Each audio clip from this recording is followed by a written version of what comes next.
The first is the energy security point. Can we get more gas and oil, both out of the North Sea as well as on land, in an environmentally friendly way? And I suspect that, well, the answer to that question is out of the North Sea, the answer is yes.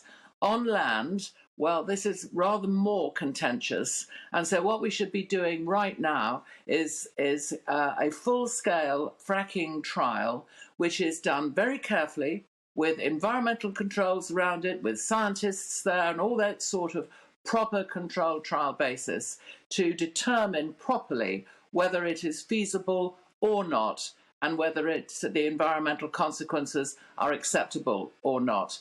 And we have to do that because gas is the transition fuel, if you like, for both our heating and indeed our electricity production, transition from where we are now to a future where we have more renewables, but we also have more nuclear power.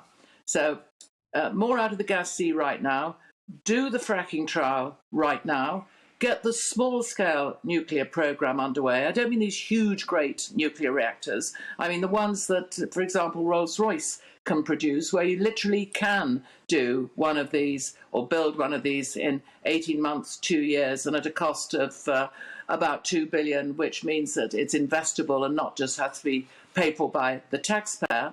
But also right now, get into the detail, what I call the algorithm of the electricity pool, which is the arrangement of how much that wholesale price of electricity costs. Because when it was put together many years ago, the assumption was the most expensive would be wind. Right now, the most expensive is gas. But the majority of the pool, more or less, or certainly 50%, sometimes 60%, is produced by generators who are cheaper than gas, and nuclear being particularly cheap at the moment, but they're cheaper than gas, and yet the price is being pulled up by the high price of gas. I know I've got a bit complicated in describing it, but what I'm saying is get into the maths of how we price wholesale electricity, and that will be helpful, significantly helpful, not just for us as domestic consumers, but most importantly for industry, who's the biggest user of electricity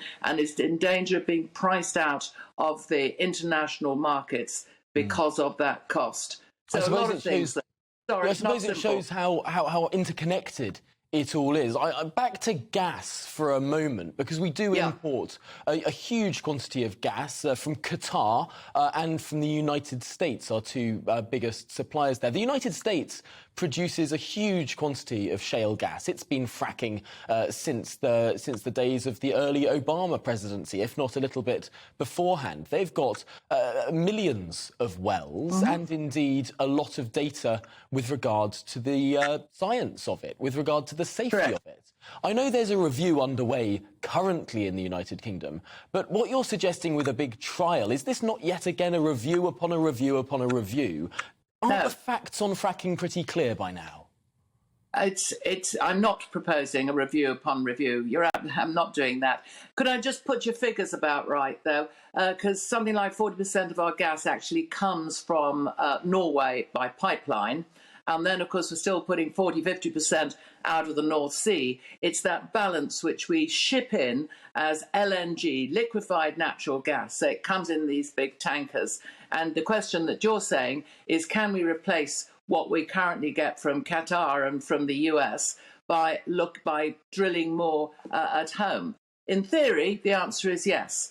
And I'm not in favour of review, but I am in favour of doing a trial. That is, we do a full-size drilling for commercial fracking, but we do it under scientific controls. And the reason for that is it is a very emotional subject. And whilst emotion should not override the practicalities, we all have to recognise that there are these emotional views. There have been big mistakes in the US, but these things happen. We don't have to follow the US mistakes. We have to follow where the US do it correctly.